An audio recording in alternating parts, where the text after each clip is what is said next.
Now, the making of a good compilation tape is a very subtle art, many do's and don'ts. Let's make a playlist. First of all, you're using someone else's poetry to express how you feel.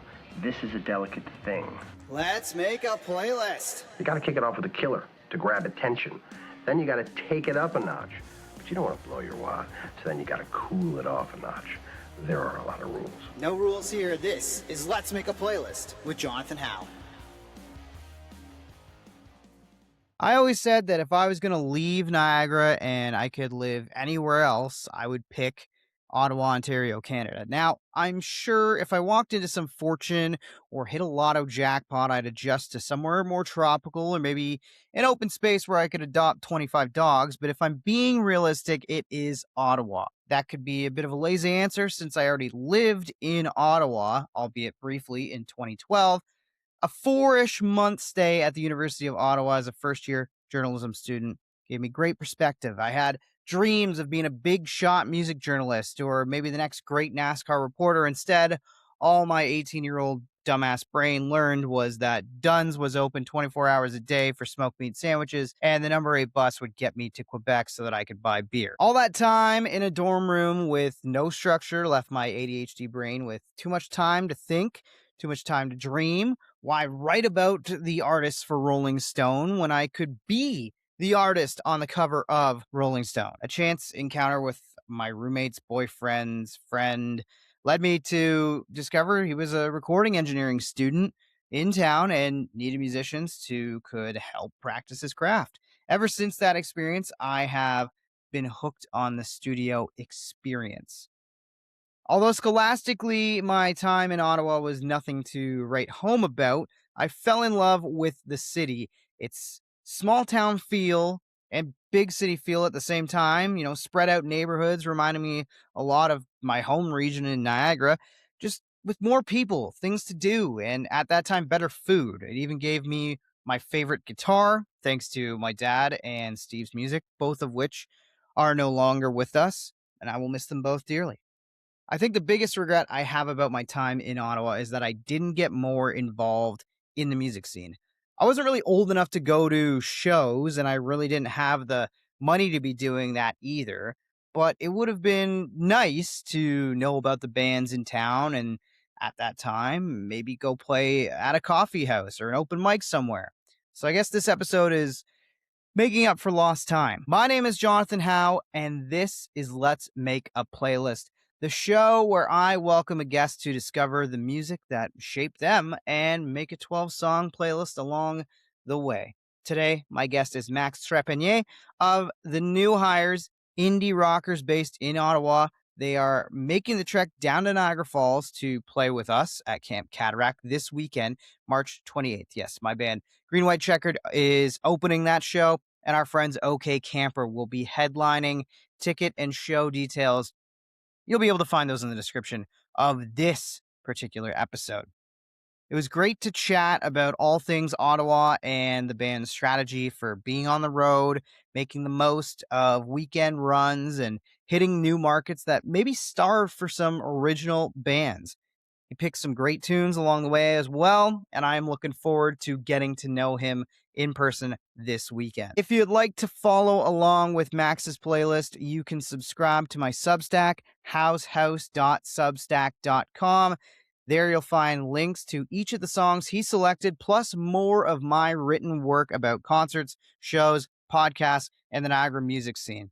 Now, here is Max Trepanier of the New Hires on Let's Make a Playlist. All right, my guest this week for Let's Make a Playlist, a new friend and a friend that we've only met virtually, but we're going to be meeting here not too many days from now by the time this airs, with a little show here in the Niagara region.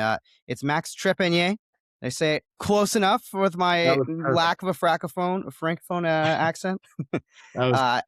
He is of the band The New Hires. You guys are based in Ottawa itself, right? Yeah, we're properly based there. Nice. So I guess this is an awesome chance to talk to somebody outside the Niagara scene to see what their scene is like, because we have more than a few bands from our local scene who are making those treks up the 401 and going and making stops in Ottawa, Montreal, Kingston, that area. recent guest Josh Kaligerakos and his band Nitro Girl, for example.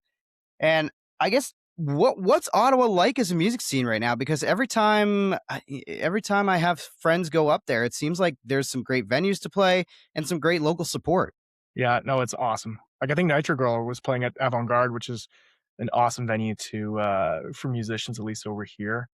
Like generally the scene's been super supportive, especially coming out of the pandemic. I think just everybody came out, the music community just super supportive, coming out at each other's shows, trying to find different ways to be creative so that we can involve each other and lift each other. It's really cool. Honestly, anybody who's doing the trek down the I guess up the 401, recommend stopping in Ottawa or reaching out to any Ottawa band. Like any of us are, we're all friendly. We're all looking to help out people, just like you guys, right? Yeah, and it's such an interesting area too. Like I've got friends up there, like basically family at this point, and they're on the outskirts. And it's such a widespread community. Ottawa is right. It's so widely laid out as a geography. Do you find that there's like kind of multiple pockets? Like down here in Niagara, we've got Niagara Falls, you got St. Catharines, you got Welland.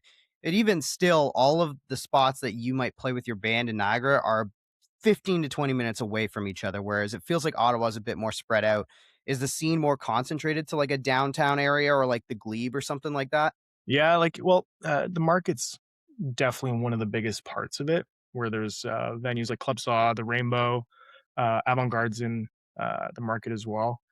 So that's all within like a 5 minute drive radius of each other, right? But there's a bunch of other venues that you can go and explore a little bit further out. But it's definitely like concentrated downtown. And does it feel like a kind of like small town music scene? Like, obviously Ottawa's a very big city, but like the time that I've spent there, it doesn't feel the same way that necessarily like a Toronto might or some of the other larger cities that we've got more towards the Golden Horseshoe area. What does it feel like in terms of a music community? Does it feel like a really tight knit where everybody kind of knows everybody and it's Yeah, it's got almost a small town vibe for a city of a million people? super small town, super small town. I feel like generally, if you haven't met the other bands in the scene, you've heard of them or you've seen them online, and like everybody knows everybody. It's it's a very tight knit scene. So everybody's here to support each other and come out at each other's shows. So like chances are most bands are at each other's shows. You'll meet everybody.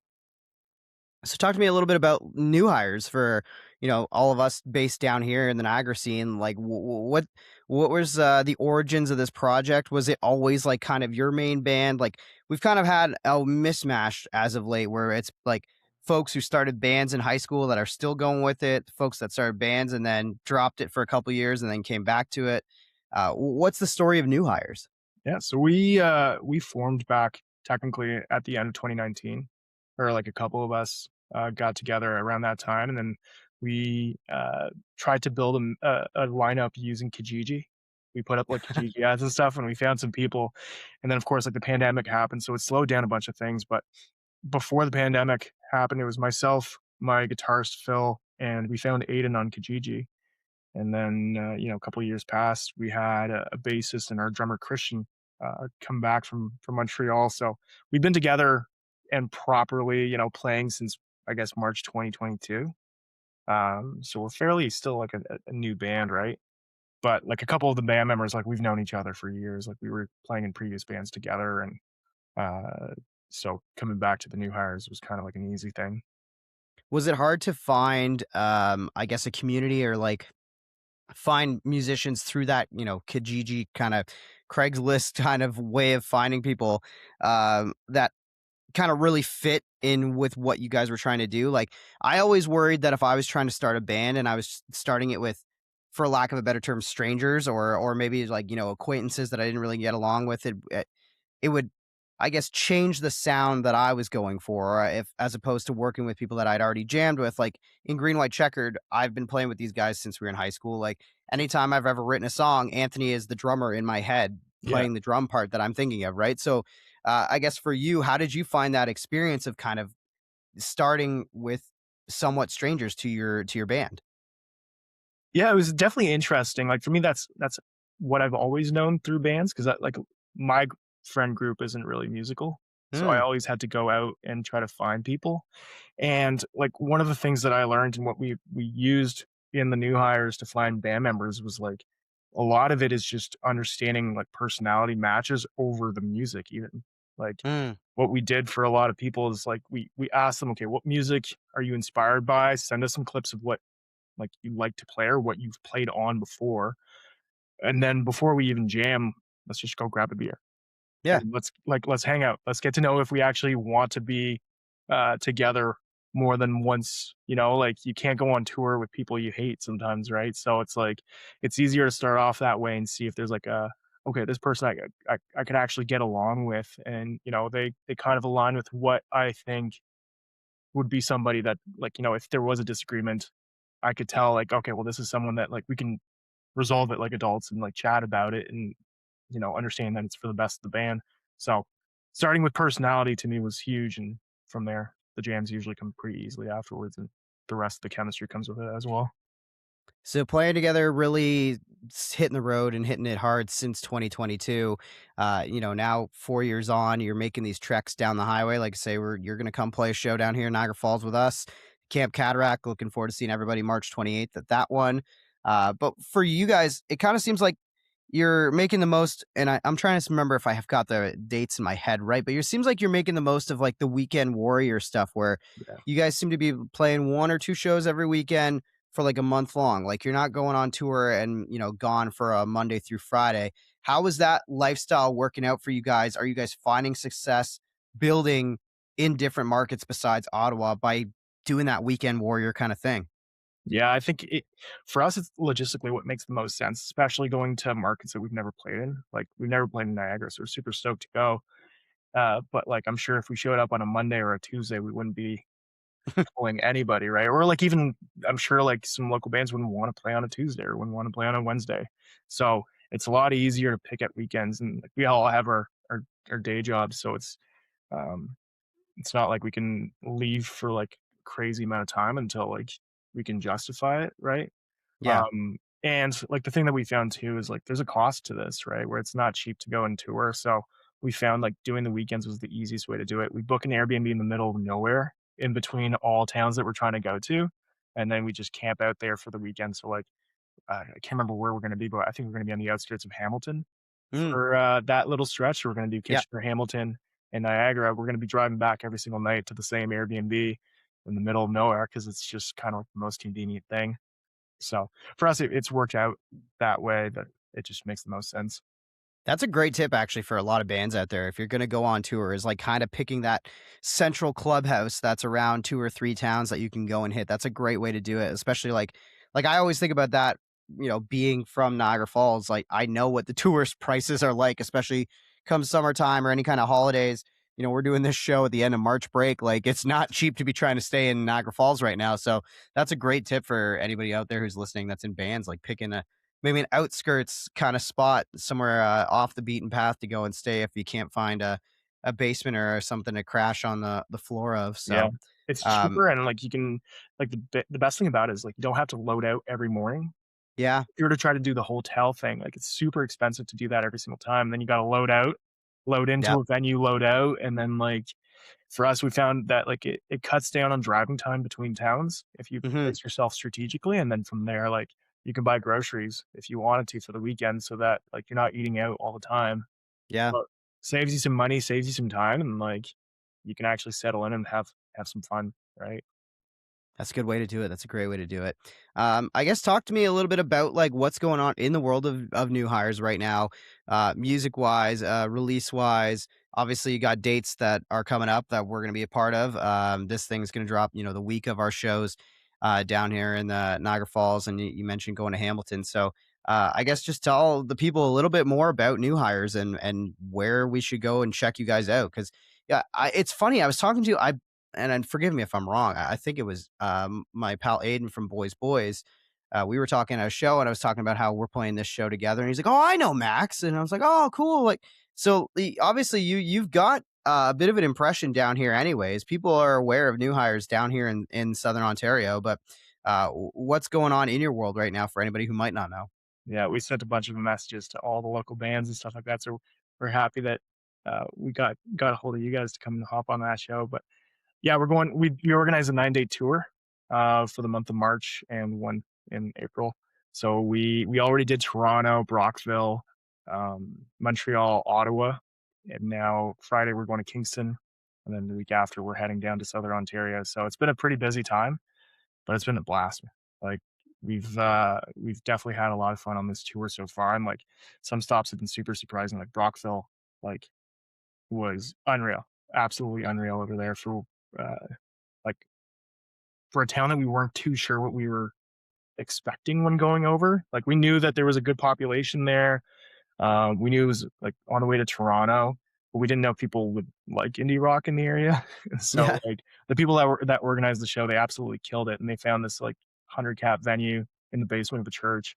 They did it for like full DIY, and they managed to sell it out because like they just were persistent about the marketing for it. So it was a blast, and everybody in Brockville were just saying like not everybody in Brockville, but everybody who showed up to the show, they're all saying like we haven't seen music like this in a while, because it's either the coffee shop acoustic stuff or it's like the big art center stuff. It's not like 100 cap style music. So it was really cool. So any Ontario band, I recommend like looking into Brockville. It's a great style.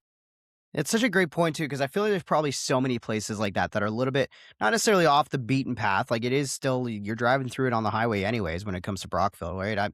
I know it from my racing background and going to the dirt track that's there. So, Yeah. but there, if you find a good promoter and you can get hooked up with the right people in the right small city, those things can go pretty long way in terms of having a sold out show or having a show that's really impactful for your band and your legacy and spreading the good word of new hires in this case. Yeah. I'm stoked to hear that. Definitely will be making a mental note of Brockville as a spot to go play and go and hang out sometime soon. So I think we should launch right into this baby in terms of making a playlist. So I don't know how much you know about the show, about the podcast, and what we do here, but Max, we're going to be exploring kind of the music that shapes you. And the first question, of course, that I have to ask is when was the last time you made somebody a mixtape, CD, or a playlist for yourself or maybe even somebody else? Ooh. Well, we just did one recently because we're heading into the studio in April. So we did a playlist or a joint playlist for the band where we're all tossing a bunch of songs that we really are into, and then um, yes, we did that. And my partner and I, she's from Atlanta, Georgia, so we did the long distance for a while. So we were doing the playlists back and forth as a way to Nice. share music. So definitely familiar. Yeah. Yeah, that is a bit of a journey to be that's like almost as far as you can possibly get, I think, Yeah. from Atlanta, Georgia is up in Ottawa. So that's wicked though. Well, we're gonna make a playlist today.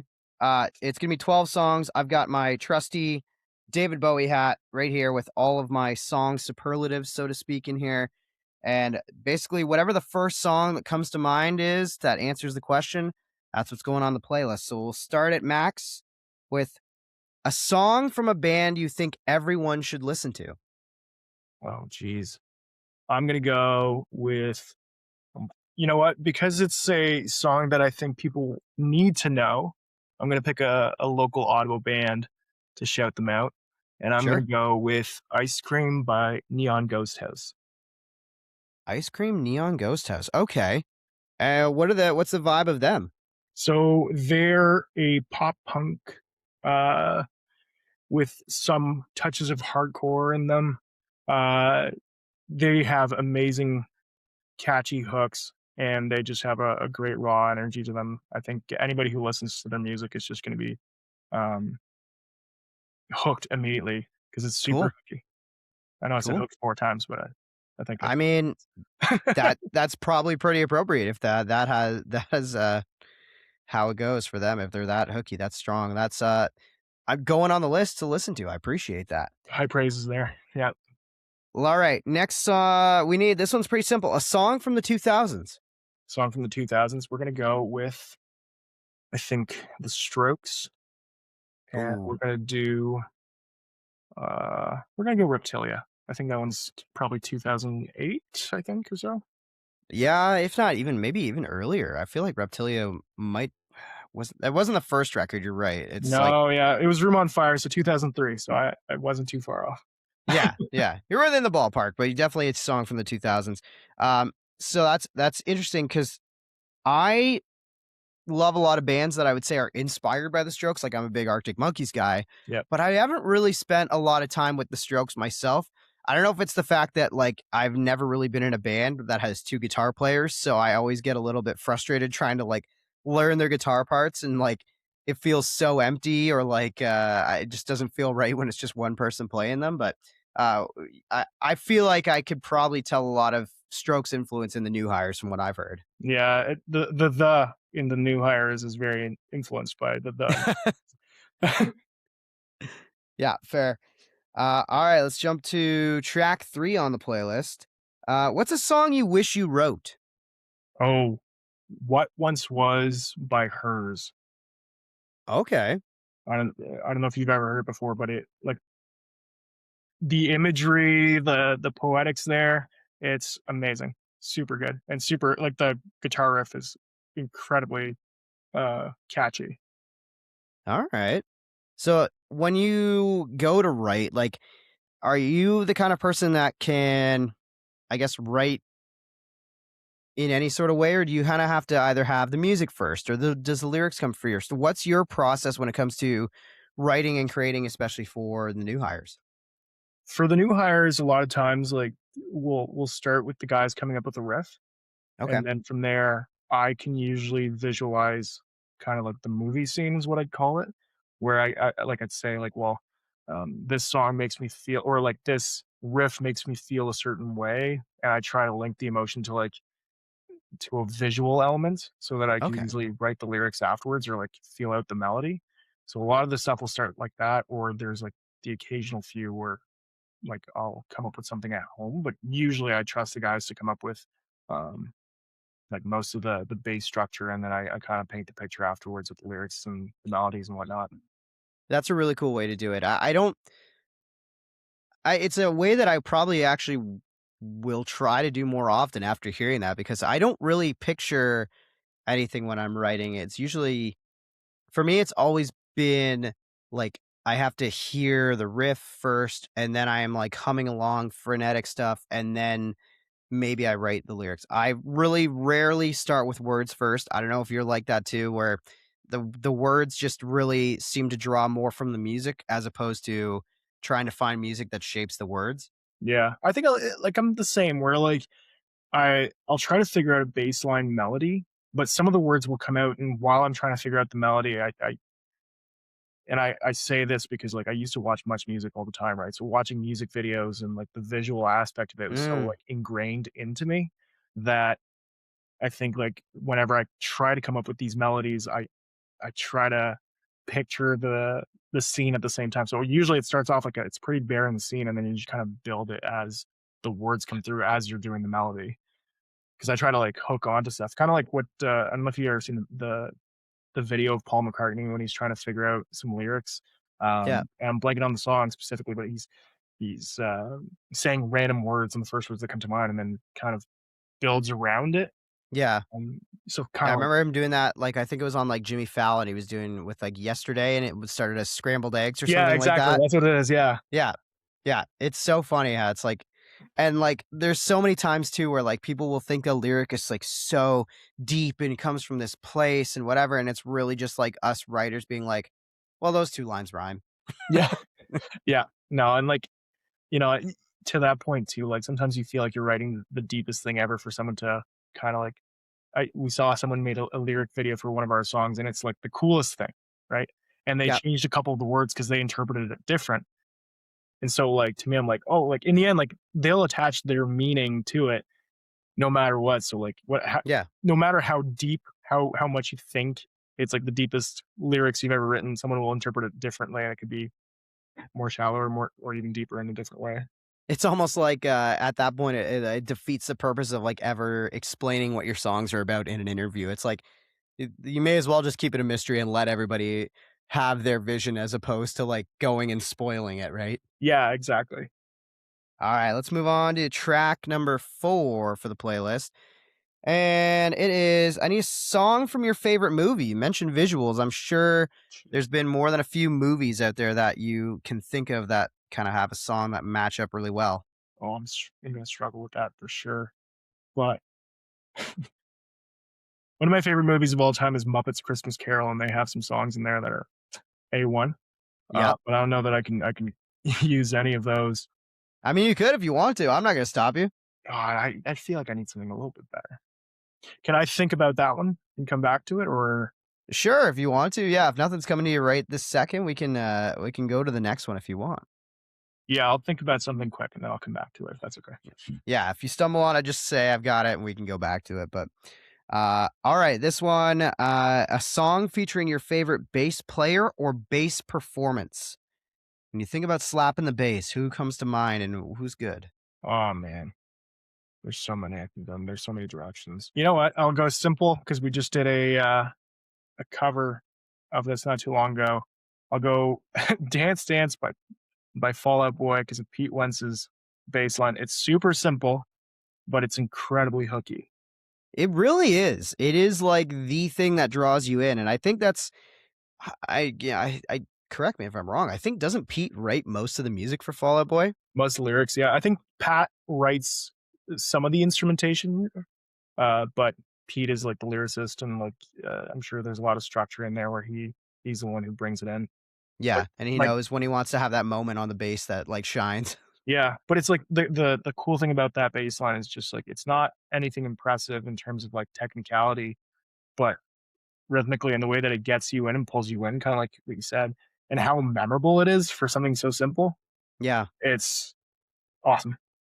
That's kind of like going back even to the Strokes. I feel like the Strokes have that a lot in their music too, where some of the moments that are the most hooky about the Strokes are maybe the most simple, but they're just so in your face and so undeniable that you can't go Yeah. past them. And that's I think really what defined especially the 2000s when we talk about that for indie rock especially too even.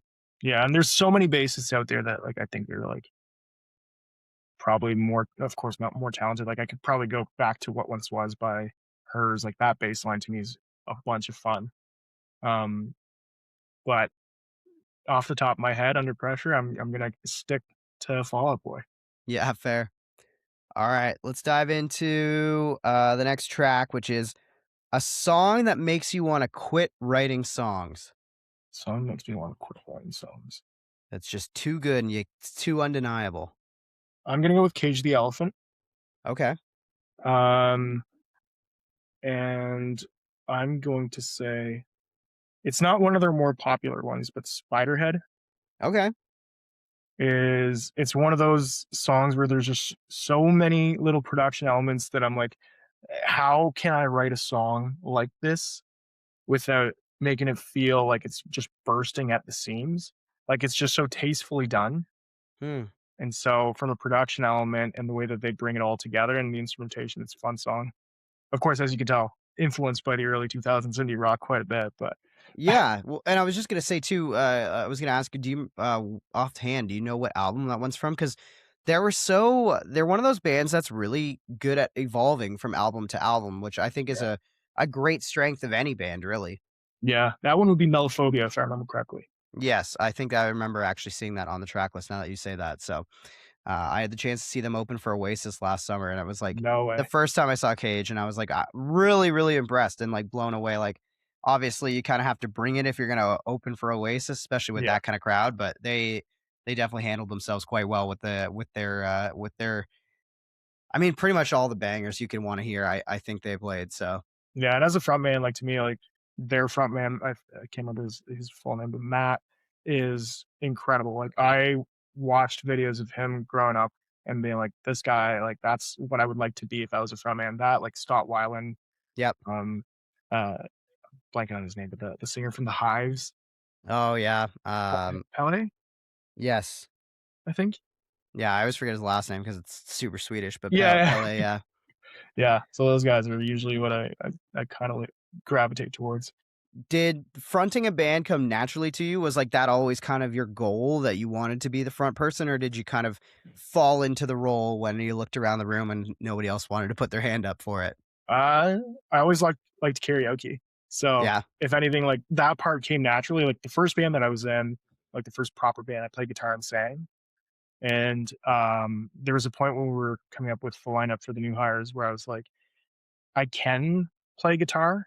I just know that I'm better if I stick to one rather than do both kind of like Mm. averagely. Yeah. I just told myself, you know what? Like if I'm gonna be a front man, I might as well lean into it. Yeah.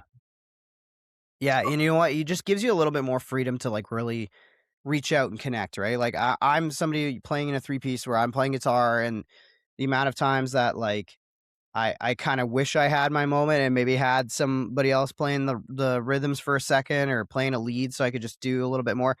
Like that those moments cross your mind, but I also think there's a little bit of a safety net in playing. I still like having I like having my armor, so to speak, from the crowd.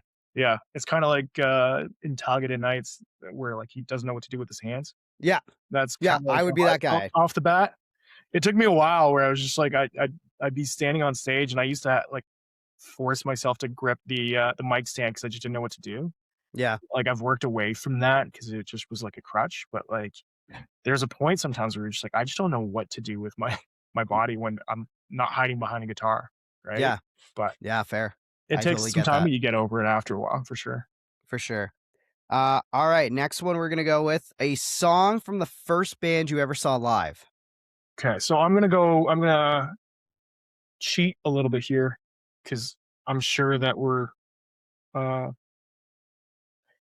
I can't remember any artists from the La Voix concert I saw when I was a kid, or La Fureur, I can't remember what it was. Yeah, Um, fair. but I'm gonna go with the first concert I went to on my own dime, and that would have been Alexis on Fire with Billy Talent, Cancer Bats, and Against Me. Oh, what a lineup. Oh, it was insane. Oh, Insane. I remember where was that? it was at the Canadian Tire Center. Oh, Or, wow. yeah, it was maybe a Scotiabank Place back in the day, I can't remember. Yeah. But it was I was a huge fan of Dallas Green at the time, so, like, City and Color was my bread and butter, that's what I listened to all the time, and so I decided, like, you know, I'm running out of City and Color songs to listen to, so I'm gonna check out what else he's in, and, on behold, he's in this band called Alex on Fire. I was like, "I Yep. have to check them out." It took me a while, like, I warmed up to George's vocals. It Mm, took me a second, but I was like, "Dallas's vocals are way too good, I can't not listen to this," and then, like, I just fell in love with Alex on Fire. yep. It took a little bit of time, but I just no, they're, like, one of my favorite bands of all time. So that Yeah. concert was insane. It's they're I mean, we got a bit of a basically hometown bias with Yeah, that band, right? It's like growing up in the Niagara region, the amount of people that either like knew them or like went to high school with them or you went to shows and you saw them there, whatever it might have been, right? There was more than a few of us that like had connections like that. And I remember like seeing the video for I think it was Pulmonary Artery from the first Alexis record. Um, and I can remember being, like, terrified, like, I was like, "What is this?" Like, I was, like, 9 or 10, I'm like, "Why are they screaming at me? I don't understand," and then, you know, by the time they were breaking up when I was in grade 12, I was like, "I can't believe I wasted the opportunity to see this band," and then yeah. lo and behold, they did come back, and I've seen them more than a few times since, but, yeah, I can feel you on that. And sorry, which Alexis song did you wanna go with for the playlist? I'm gonna go with No Transitory?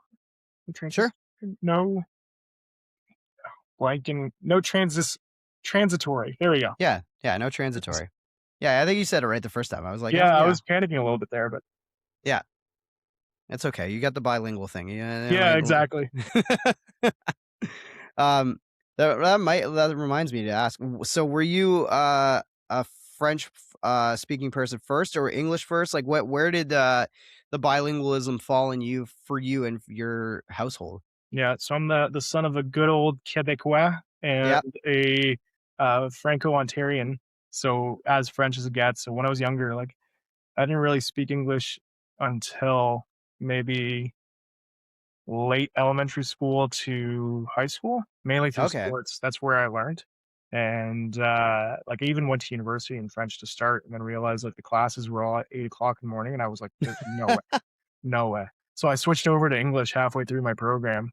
Um, and so yeah, like English is so much easier to learn than French is. So I was able to adapt that way. And like Yeah. Ottawa's so bilingual that it's pretty easy. But there's still moments sometimes where like the francophone in me comes out. So Yeah.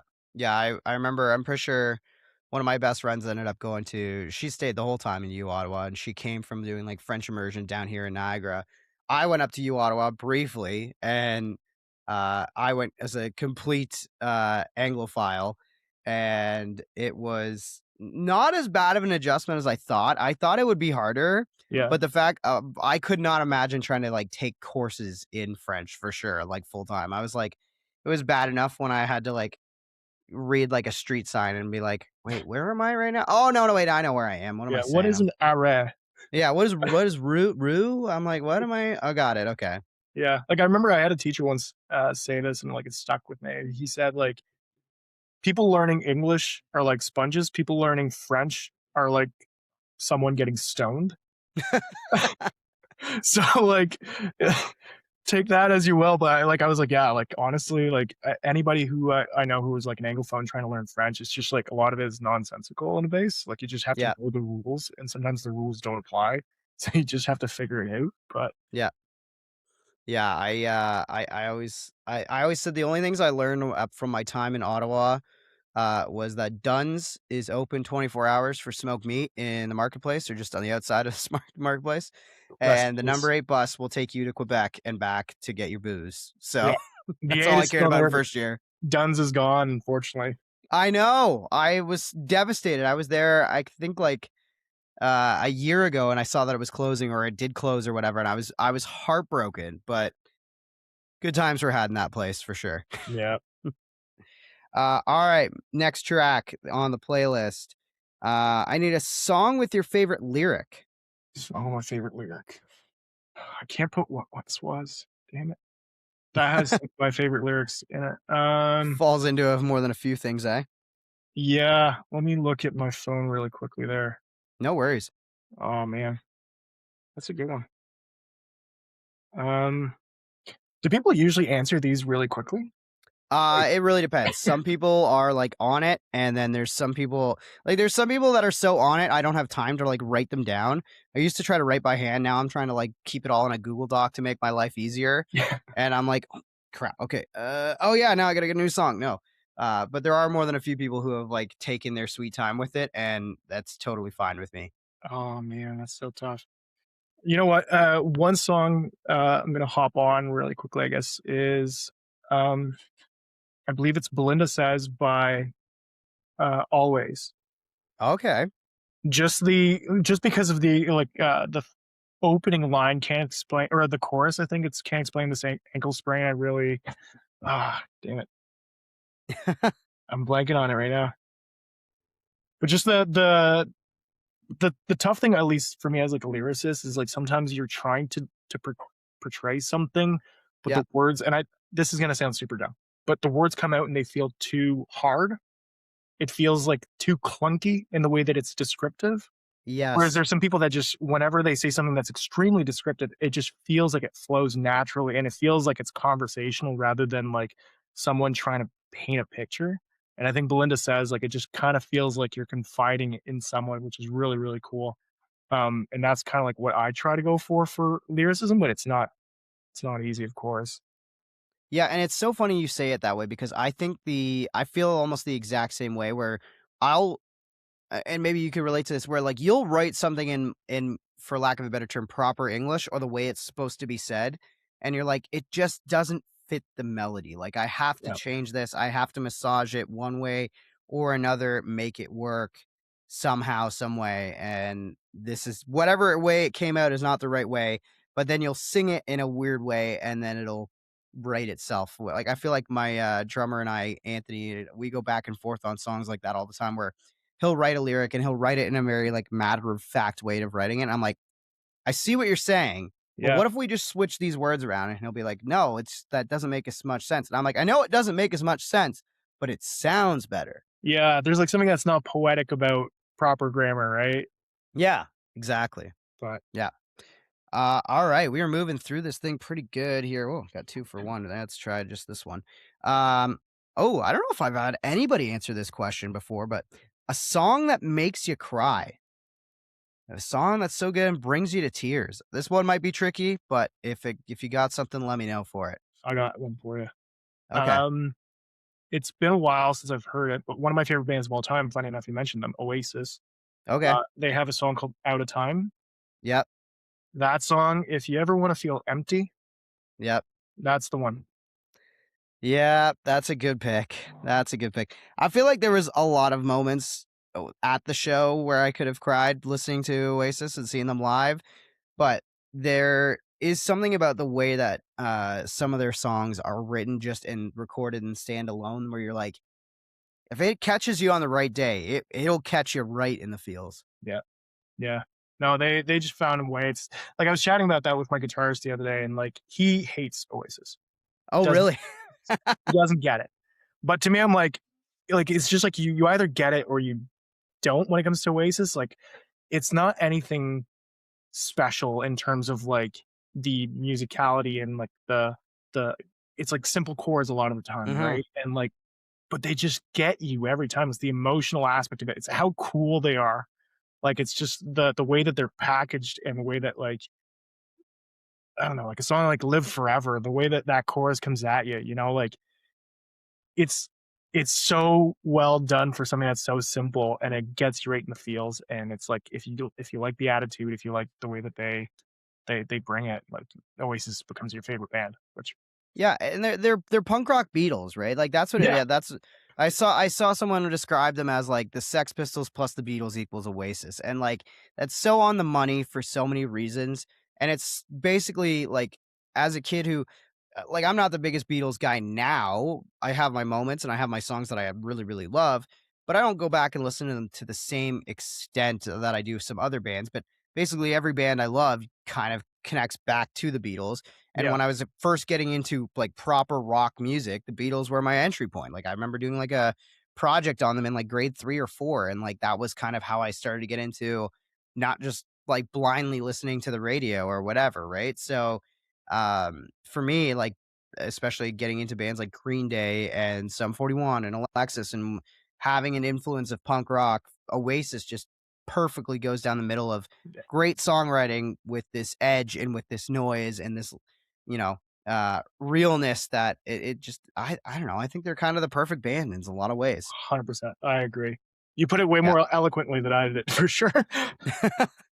It's the radio experience. I have to talk about bands regularly enough that I figure it out. I figure out ways to talk about them. Plus, I listen to a lot of other podcasts that talk about this sort of stuff. So, Yeah, all right, next track. I need a song with a male singer. there's so many I can go with. I know. I'm gonna go with a band that I saw not too long ago, Peach Pit. Okay. What Peach Pit. track? I'm gonna go with my favorite Peach Pit track. Um, between two, and I'm trying to think of which one I want to do. But you know what? Shampoo bottles. I should have Okay. done that one for lyrics. I should have done shampoo bottles for lyrics. Is what it's a master class in making the inanimate come to life. It's so good. Yeah, great pick. I'm trying to remember if I don't know if I've really listened to them all that much. Like, what would be like? Obviously, you're giving me the song "Shampoo Bottles," but like album wise, what's a good entry point for them? Oh geez. Let me look up the albums. But I'd say for me, the first song that I discovered by them, I think, was Tommy's Party. Yep. I think it gives a good base to what they do, but um, I don't think like to me, Shampoo Bottles is really like if you want to start somewhere that kind of embodies the energy that they have, because they have like such a fun, goofy attitude to them, and like Hmm. there's something about like in this chorus when he's talking about like or not the chorus, but the one verse where he's talking about how like he sees a car down the street that's like fully dented up, and he's like, oh, that must be my ex-girlfriend's car because it's like fully dented up, right? Yeah. And like it's just it's done in such a like trivial and like kind of lackadaisical way that it's so good. Yeah. So yeah, shampoo bottles. That's off of You and Your Friends. Definitely would say that's a good album to start with. Or Being So Normal, I think, is the other one with Alrighty, Aphrodite, and Tommy's Party. Cool. I appreciate the recommendations. We've been moving through this pretty good here. We got just two songs left on the well, technically I three. still I'm need to still think holding you. of the You movie still one. got to get me that favorite movie one. Yeah. I'm gonna give you a different one though right now, and that's a good vacation song. Oh man, good vacation song. I'm gonna go with the obvious one. I'm gonna go with Weezer's Island in the Sun. Nice. Good pick. I Good feel pick. like it just screams sunshine. It screams vacation for me. It's like crazy to me that you can write a song a song where the lyrics and the music are so perfectly matched. Oh, Like I know it happens all the time, but I think that might be the greatest example of matching music and lyrics together. Weezer is like, I can't say underrated because they're not underrated, but like they are very good at pulling out those emotions and kind of like matching the melody and the lyric factor to the instrumentation. Like Perfect Yeah, Situation is so good. yeah. It makes sense why like Rivers gets brought into like songwriting sessions for like pop musicians a lot, and I'm pretty sure his writing credits are pretty extensive beyond Weezer from what I've heard. Yeah. But he just seems like he's got that magic touch at times. He's got the magic, as he might say. Yeah. All right, let's do the movie song. Let's get it before we get to the very last one. Man, that's so tough. I know it's tricky because it's like, you know, movie wise, I still think you should just pull something from the Muppets, but I can't even like the issue with the Muppets one is I don't know the names of the songs in the soundtrack. that's fair. But you know what? I'm gonna try something here, and I think I might have one from a movie I saw not too long ago. I'm just gonna make sure I have it properly, and I'm gonna make sure. I'm curious to know yours, and that might influence mine. But Oh, I mean, I love a lot of we'll music reverse it. movies. Like my favorite movie of all time is Almost Famous. Oh yeah, So to go from that movie, like there's a lot of good ones that I can pick. Like, um, in that movie specifically, like I could go with one of the Zeppelin songs, like Tangerine. I mean, the Elton John song would be the obvious pick too, especially with Almost Famous. Tiny Dancer. yeah. I don't know. Like that again. I like a lot of music movies, so this question's easy for me to answer. Like even if I went with like a um Adventureland, for example, it's not one of my like favorite movies of all time, but it's like a good little fun Still classic.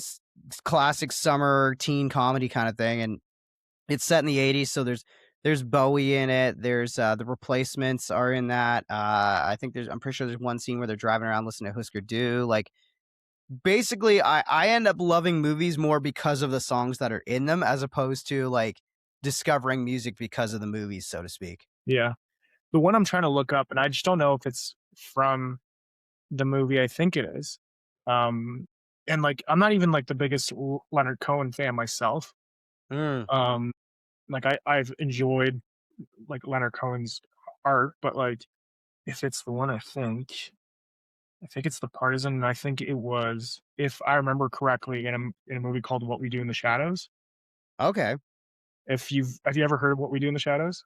Yes, Okay, it's a perfect. vampire movie, right? Or Yeah, yeah, it's like a mockumentary. yeah. Makes sense. But super dumb movie, super funny. But I think that was in there, and um, that's the last song I can remember I pulled from a movie. So Okay. I'm gonna have to go with it if it's the one I think it is.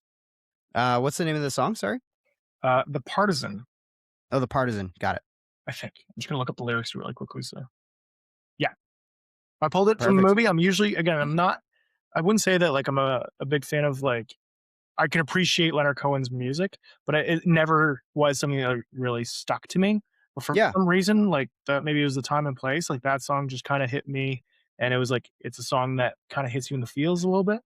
Yeah. So Yeah, I think that happens all the time too, where like if you really love a film or love a movie, there's a moment where like you'll get really into it. Like I think about that with I'm pretty sure in 500 Days of Summer they used the Bookends theme from Simon and Garfunkel yeah, more than a few times, and like I don't really go to listen to Simon and Garfunkel all that much, but obviously like what? that record is pretty iconic, and Bridge Under Troubled that Water? No. I really don't like I every once in a while I'll bust out some Call Me Al for just Paul Simon, but like it's not my my go-to. Yeah.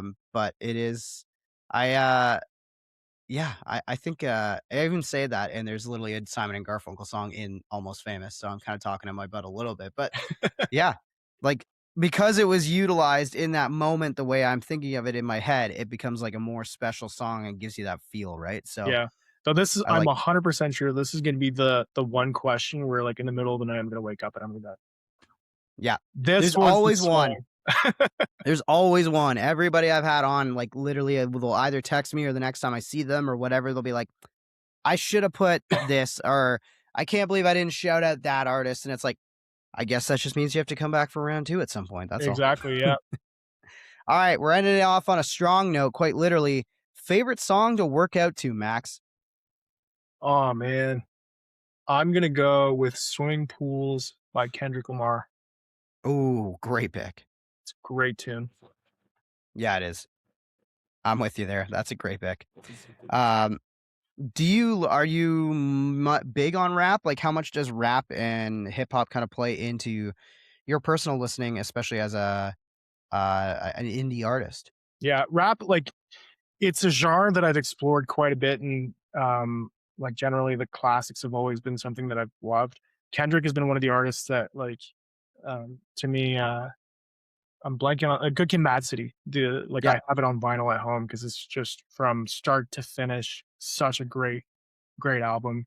Tyler the Creator is up there for me as well. hmm Um, I grew up, like, I had Eminem CDs as well growing up. I had like the Encore CD. I think my yeah. brother bought it for me when I was a kid, and he's 9 years older than I am, so he knew what he was giving to me. My parents had no clue what was going on. Yeah, like, generally, like, I've always been fascinated with the songwriting and the way that, like, um, rap blends, like, efficient rhymes, and the way that, like, it's more of a creative push rather than just, like, you have your A, B, A, B, A, B in terms of rhyming structures. Like, you have rhymes that are constructed within phrases that then, you know, resolve later in let's say, like, in the chorus as, like, a way, like, kinda, like, make, like, a weird pattern. It Yeah. I thought it was really cool, and I watched a lot of, like, those Vox videos drawn up where they're, like, deconstructing certain songs and why, like, certain rhyme schemes are really cool, so, Yeah. um I always love like the production for me. It was like I love the production. I love the especially like sample breakdowns and figuring out where stuff came from. Like that for me is like where it like really tickles my brain and especially like in like early 90s hip hop because it just feels like it was so um still kind of the end of the era of it being the wild wild west or like at that point it wasn't as easy to sample stuff so they really had to dig through the crates and come up with some weird stuff that you're like oh yeah. my god that's pitched down three semitones and then it's sped up and then it's this and then it's that. It's like, wow, how did they figure out how to do that? That's crazy. Yeah, I think one of my favorite things is, like, learning about, someone using a sample. Like, let's say, like, you listen to a song, like, 10 years after, and you're like, "Wait a minute, this is Yeah. this thing," right? Yep. But another one that I guess if I was to hop on the rap one, not rap, sorry, but the gym question, in rap as well, artist called Smino. Okay. It's more on the slow side, but I'm gonna go Wild Irish Roses as a secondary recommendation if anybody, or Amphetamine, I think. Super Cool. great song. Cool. Check that out. Appreciate it. And with that, we have made a 12 song playlist, Max. We have made it through the gauntlet here. You kicking it off with Neon Ghost House, Ice Cream. We got Reptilia, The Strokes. What once was hers. We got the Partisan. Leonard Cohen. The Partisan was a little bit later on. I got up in the wrong spot there. But Dance Dance, Fall Out Boy, Spiderhead, Cage the Elephant, No Transitory, Alexis, Out of Time, Oasis. We got the Shampoo Bottles track. I'm excited to check out that record actually. Super That's good. one I have not listened to that band ever. And Island in the Sun, Weezer, Swimming Pools, Kendrick. That's it. That is a fun little playlist, kind of all over the place, but I think still follows a pretty standard thread of indie rock and kind of outside the box rock and roll stuff. So I like that. I'm here for it. Yeah. No, All definitely right. all the pop sensibilities all the time, right? Yeah, exactly. And we got one last part of the show to do here, Max, before we wrap up, and that is your Desert Island records list, which I sometimes will remember to give a notice on this ahead of time to the guests. Sometimes I don't. Pretty sure I forgot to give you the notice on this one. So this one might be another tricky one off the top of your head. And it is just as simple as the 5 albums that you need to have with you if you're, stuck on a desert island for a certain amount of time at the very least. Okay. So I'm gonna start with Songs of Hers by Hers. Nice. No skips. I'm gonna go Bon Iver's Bon Iver. Okay. That one, the full vinyl is amazing. I'm gonna go Melophobia by Cage the Good Elephant. pick. Yeah. Yeah, I think you gotta have that one on there. I'm gonna go with. I need some Oasis in there. I feel. Or no, you know what? I'm gonna do Alexa on Fire. I'm gonna do. Was it self-titled, the one with, or was it Watch Out? That I'm trying to think of with accidents, no transitory. Watch Out. Was it Watch Watch Out Out? would have been no So I'll do with Watch Out. accidents, yeah. Yep. So I think that's 4. One more. I'm gonna go back to Oasis. I'm gonna pull. I'm thinking, what's the story? But I want to make sure. It's so hard between that one and even the first record. I mean, there's a couple other ones you could pick too that are good front to back, but the first two especially, it's like which one do you pick?